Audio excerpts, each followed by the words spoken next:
Primary TET 2017 এবং 2022 প্রশ্নমূল মামলা গুরুত্বপূর্ণ শুনানি আজকে হতে পারে। মহামান্য ডিভিশন বেঞ্চে লিস্টেড আছে 23 বা 24 নম্বর কি তাহলে বাড়তে চলেছে, আজকেই বোঝা যাবে। এবং আজকে মহামান্য ডিভিশন বেঞ্চে তাহলে এই মামলাটি ওঠার প্রবল সম্ভাবনা আছে। এবং এর আগে আমরা দেখেছিলাম যে পর্ষদের তরফ থেকে যে সিঙ্গেল বেঞ্চের যে অর্ডারটা ছিল, যে এক্সপার্ট কমিটি গঠন করে এবং তারপর সেই সিঙ্গেল বেঞ্চ থেকে ডিভিশন বেঞ্চ কিছুটা সায় দেন এই ব্যাপারটাতে।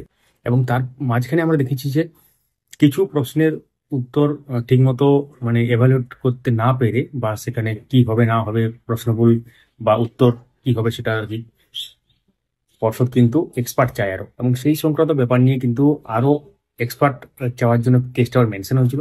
এবং পর্ষদ তরফ থেকে সেখানে বলা হয়েছিল যে আমাদেরকে আবার আবার এক্সপার্ট দিন, কিছু পারমিশন দিন, এক্সপার্ট আমরা গঠন করতে চাই, কিছু এক্সপার্ট নিয়োগ করতে চাই এই ব্যাপারটাতে আর কি।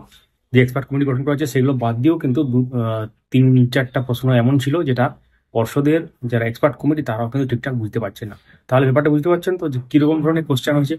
তাহলে ক্যান্ডিডেটের কি দোষ? ক্যান্ডিডেট একটা প্রাইমারি এক্সাম দিচ্ছে না WBCS এক্সাম দিচ্ছে, সেটা বুঝতেই পারছেন যে কিরকম ধরনের এক্সামের বা কোশ্চেন হচ্ছে, বা টেটের যে কোশ্চেন সেটা কিরকম হচ্ছে।